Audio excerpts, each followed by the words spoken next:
ସମସ୍ତଙ୍କୁ ମୋର ଆନ୍ତରିକ ନମସ୍କାର। ମୁଁ ଫିରୋଜ କୁମାର ମାଳି। ଆପଣମାନେ ଦେଖୁଛନ୍ତି ମୋ channel Firoz tick and tech ରେ।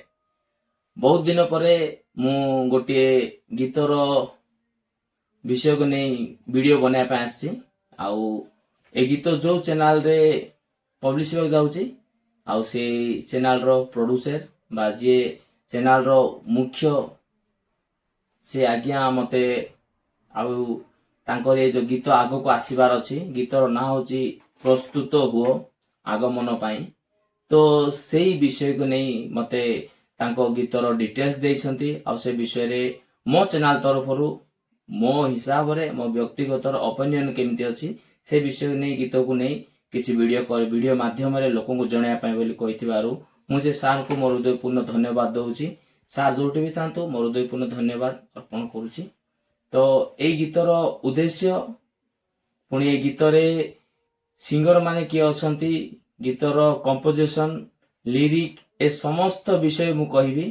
ଆଉ ତା ପୂର୍ବରୁ ଆମେ ପ୍ରଥମେ ଚିନ୍ତା କରିବାକୁ ଯିବା ଯେ ଏ ଗୀତର ଉଦ୍ଦେଶ୍ୟ କଣ, କୋଉ ବିଷୟକୁ ନେଇ ଏ ଗୀତଟା ଆଉ ତିଆରି କରାଯାଇଛି ସେ ବିଷୟରେ ମୁଁ ପଦେ କହିବା ପାଇଁ ଚାହୁଁଛି। ଯଦି କିଛି ଭୁଲ ହେବ ନିଶ୍ଚୟ ଆପଣ ମାନେ ମତେ କ୍ଷମା କରିଦେବେ ବୋଲି ଅନୁରୋଧ କରୁଛି।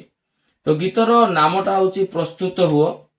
ପ୍ରସ୍ତୁତ କହିଲେ ଅନେକ ବିଷୟରେ ଆମେ ପ୍ରସ୍ତୁତ ହେଇଥାଉ। ବ୍ୟକ୍ତିଗତ ହିସାବରେ, ସାଂସାରିକ ବିଷୟରେ ମଧ୍ୟ ଆମେ ବେଳେ ବେଳେ ପ୍ରସ୍ତୁତ ହେଇଥାଉ ଯେ କାଲିକି ଆମେ ଗୋଟେ କାମ କରିବାର ଅଛି, ସେଟା ଭାବିକି ଆମେ ତା ଆର ଦିନ ଠାରୁ ହିଁ ଆମେ ପ୍ରସ୍ତୁତ ହେଇଯାଉ। ଯଦି ଘର କରିବା ପାଇଁ ଯୋଉ ଚିନ୍ତା କରିବା, ଘର କରିବାର ଆଉ କିଛି ମାସ ପୂର୍ବରୁ ଆମେ ମାଇଣ୍ଡରେ ସେଟ୍ କରିଦେଉ, ମାନେ ପ୍ରସ୍ତୁତ ହେଇଥାଉ ଯେ ଘର କରିବାକୁ ହେଲେ ଆମକୁ ଫାଉଣ୍ଡେସନ ଖୋଳିବାକୁ ହେବ, ସିମେଣ୍ଟ, ବାଲି, ଏସବୁ ମିସ୍ତ୍ରୀ ଆଉ ଲେବର ମାନେ କେତେ କଣ ଖର୍ଚ୍ଚ ହେବ, ଏ ସବୁ ଆମେ ଆଗରୁ ପ୍ରସ୍ତୁତ ହଉଛୁ। ପ୍ରସ୍ତୁତ ହେଲା ପରେ ଆମେ କଣ ଘର ତିଆରି କରିବା ପାଇଁ ଆଉ ଆରମ୍ଭ କରୁଛୁ। ତ ଏଇ ଯୋଉ ପ୍ରସ୍ତୁତ ହୁଅ ବୋଲି ଯୋଉ ଗୀତଟା ଆଗକୁ ଆଉ ରିଲିଜ କରିବାର ଅଛି, ପ୍ରଭୁଙ୍କ ଉଦ୍ଦେଶ୍ୟରେ ଗୀତଟାକୁ କରାହେଇଛି। କିନ୍ତୁ ପ୍ରକୃତ ଏଇଟା ମନୁଷ୍ୟ ମାନଙ୍କୁ ନେଇ ଏଇ ଗୀତଟା କରାହେଇଛି। ମନୁଷ୍ୟ ମାନଙ୍କୁ ପ୍ରସ୍ତୁତ ହେବା ପାଇଁ କହୁଛନ୍ତି। କୋଉ ବିଷୟରେ ପ୍ରସ୍ତୁତ ହେବେ, କାହା ପାଇଁ ପ୍ରସ୍ତୁତ ହେବେ?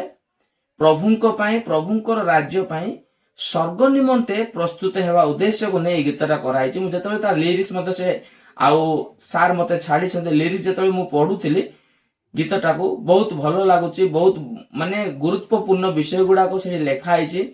ଆଉ ଗୀତଟା ଲେଖିଛନ୍ତି ଆମର ଗାବ୍ରିଏଲ ବଳିଆର ସିଂ ଭାଇ।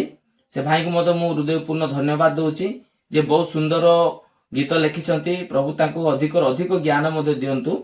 ତ ଏଇଟା ହଉଛି ଯୋଉ ପ୍ରସ୍ତୁତ ହେବା ପାଇଁ, ଆମେ ସ୍ୱର୍ଗ ରାଜ୍ୟରେ କିଭଳି ଭାବରେ ପ୍ରସ୍ତୁତ ହେବା, ସେଥିପାଇଁ ବୋଲି ଏଇ ଗୀତଟା ଲେଖା ହେଇଛି।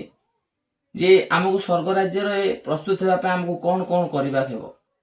ଯେମିତି ଆମେ ବିଭିନ୍ନ ପ୍ରକାର ପ୍ରୋସେସରେ ଆମେ ଦେଖିବା, ବିଭିନ୍ନ ପ୍ରକାର ଧର୍ମରେ ବିଭିନ୍ନ ପ୍ରକାର ଲୋକମାନେ, କିଏ ତ ବୈକୁଣ୍ଠ କହୁଛନ୍ତି, କିଏ ସ୍ୱର୍ଗପୁରୀ ବୋଲି କହୁଛନ୍ତି, କିଏ ତ ସ୍ୱର୍ଗ ବୋଲି କହୁଛନ୍ତି, କିଏ ତ ଜାନ୍ନାତ ବୋଲି ମଧ୍ୟ କହୁଛନ୍ତି। ଯଦି ଆମେ ମୁସଲମାନ ମାନଙ୍କୁ ଯଦି ପଚାରିବା, ସେମାନେ କଣ ଜାନ୍ନାତ ବୋଲି କହିବେ ସେଇ ସ୍ୱର୍ଗକୁ।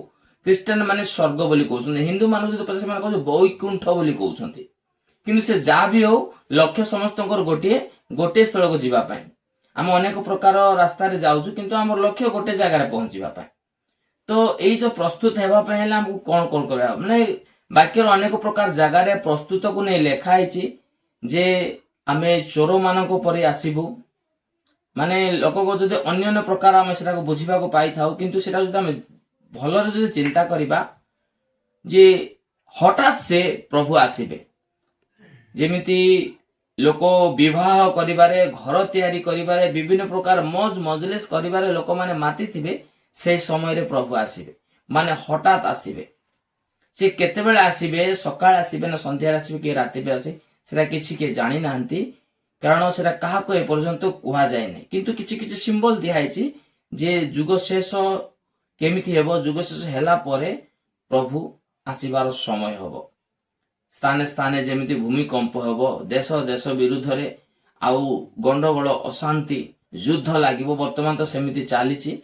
ତ ପ୍ରସ୍ତୁତ ହେବା ପାଇଁ ବୋଲି ଏଇ ଯୋଉ ଗୀତଟା ଲେଖା ହେଇଛି, ବହୁତ ସୁନ୍ଦର ଭାବରେ ଲେଖା ହେଇଛି ଯେ ଆମେ ପ୍ରସ୍ତୁତ ହେବା ପାଇଁ ହେଲେ ଆମର ନିଜର ଜୀବନକୁ ବଦଳାଇବା ଦରକାର, ନିଜର ସ୍ୱଭାବକୁ ବଦଳାଇବା ଦରକାର, ନିଜର ଗୁଣକୁ ବଦଳାଇବା ଦରକାର, ଆଉ କେବଳ ଯୀଶୁଖ୍ରୀଷ୍ଟଙ୍କୁ ବିଶ୍ୱାସ କରିବା ଦରକାର। କାରଣ ଯୀଶୁଖ୍ରୀଷ୍ଟଙ୍କ ଛଡା ଆଉ ସ୍ୱର୍ଗ କି ମର୍ତ୍ତ୍ୟ କି ପାତାଳର ଆଉ ଦ୍ୱିତୀୟ ନାମ କାହାକୁ ଦିଆଯାଇନି କି ଯାହାଙ୍କ ଦ୍ୱାରା ଆମେ ପରିତ୍ରାଣ ପାଇବା। ଯଦି ଆମେ ପାପରୁ ପରିତ୍ରାଣ ପାଇବା ପାଇଁ ହେଲେ କେବଳ ଯୀଶୁଖ୍ରୀଷ୍ଟଙ୍କ ନାମ, ଯୀଶୁ ଖ୍ରୀଷ୍ଟଙ୍କୁ ବିଶ୍ୱାସ କରିବା ଦରକାର। ଅନେକ ପ୍ରକାର ଗ୍ରନ୍ଥରେ ଅନେକ ପ୍ରକାର ବିଶ୍ୱାସ ଅନେକ ପ୍ରକାର ବିଷୟ ମଧ୍ୟ ଲେଖା ହେଇଛି, କିନ୍ତୁ ଯୀଶୁ ଖ୍ରୀଷ୍ଟଙ୍କ ଛଡା ଆଉ କାହାଠାରେ ପରିତ୍ରାଣ ନାହିଁ। ଯଦି ଆମେ ପରିତ୍ରାଣ ମୋକ୍ଷ ପାଇବା ପାଇଁ ଚାହୁଁଛୁ ତ କେବଳ ଯୀଶୁ ଖ୍ରୀଷ୍ଟଙ୍କୁ ବିଶ୍ୱାସ କରିବା ଦରକାର। ତ ଏଇ ଯୋଉ ଗୀତର ଉଦ୍ଦେଶ୍ୟଟା ଯେ ପ୍ରସ୍ତୁତ ହେବା ନିମନ୍ତେ ବୋଲି ଯୋଉ ଲେଖା ହେଇଛି ବହୁତ ସୁନ୍ଦର ଭାବରେ, ଯେମିତି ଆମର ଗୋଟେ ବାଇବଲରେ ଗୋଟେ କାହାଣୀ ଅଛି ଆଉ 10 କନ୍ୟା ବିଷୟରେ। 5ଟି କନ୍ୟା ପ୍ରସ୍ତୁତ ଥିଲେ ଆଉ 5ଟି ସମସ୍ତେ ପ୍ରସ୍ତୁତ ଥିଲେ, କିନ୍ତୁ ପ୍ରସ୍ତୁତ କୋଉ ଉପରେ ଥିଲେ? ସେମାନେ ଶାଢୀ ପିନ୍ଧିବାରେ ସଜବାଜ ହେବାରେ ପ୍ରସ୍ତୁତ ଥିଲେ, ସତ କଥା। କିନ୍ତୁ ଯେତେବେଳେ ପ୍ରଭୁ ଆସିବା ସମୟରେ ପ୍ରଭୁଙ୍କୁ ଆମେ କଣ ଉପହାର ଦେବା, ସେଇଟା ସେମାନେ କିଛି ଲୋକ ପ୍ରସ୍ତୁତ ଥିଲେ ଆଉ କିଛି ଲୋକ ଅପ୍ରସ୍ତୁତ ଥିଲେ, ମାନେ ପ୍ରସ୍ତୁତ ନଥିଲେ।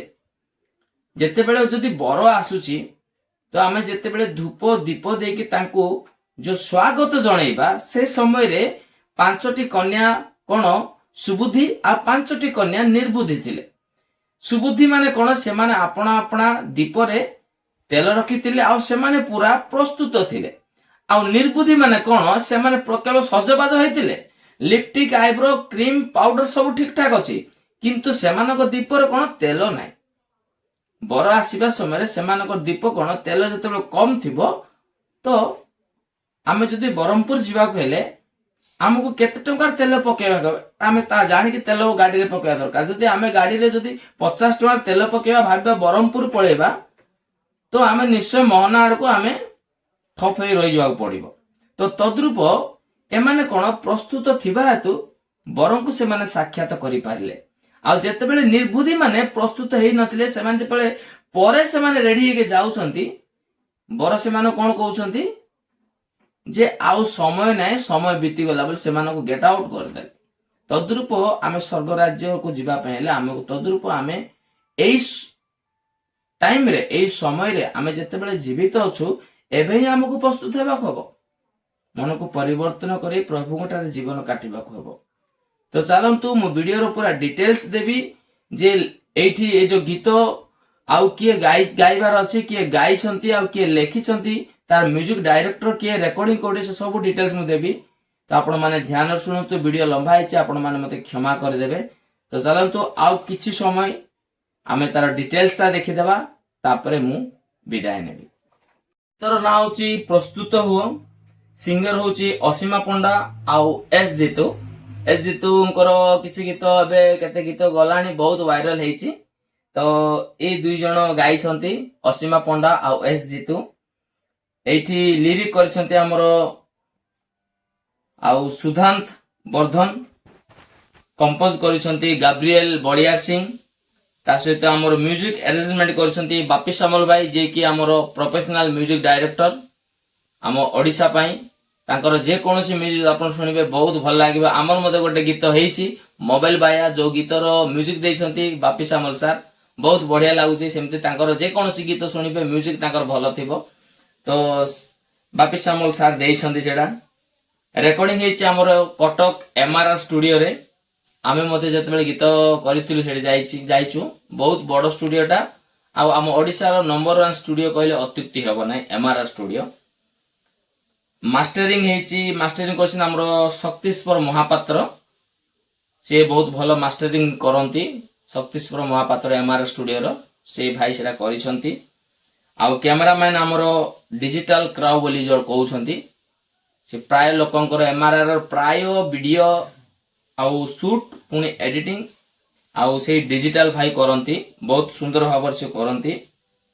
ଆଉ ଏଇଠି ଯୋଉ ଥମ୍ବନେଲ, ମେନ୍ ହଉଛି ଥମ୍ବନେଲ। ଆମେ ବେଳେ ବେଳେ ଅନେକ ଗୀତ କରୁ ଆଉ ତାର ପୋଷ୍ଟରକୁ କିନ୍ତୁ ସଜେଇବାର ଆମେ ଟିକେ ମାନେ ହଜାର ହଜାର ଟଙ୍କା, ଗୋଟେ ଗୋଟେ ଗୀତକୁ 10,000 15,000 20,000 30,000 ପର୍ଯ୍ୟନ୍ତ ଆମେ ଖର୍ଚ୍ଚ କରୁଛୁ, କିନ୍ତୁ ପୋଷ୍ଟର ବନେଇବା ସମୟରେ ଆମେ ଟିକେ ପଛଘୁଞ୍ଚା ହେଇଯାଉଛୁ।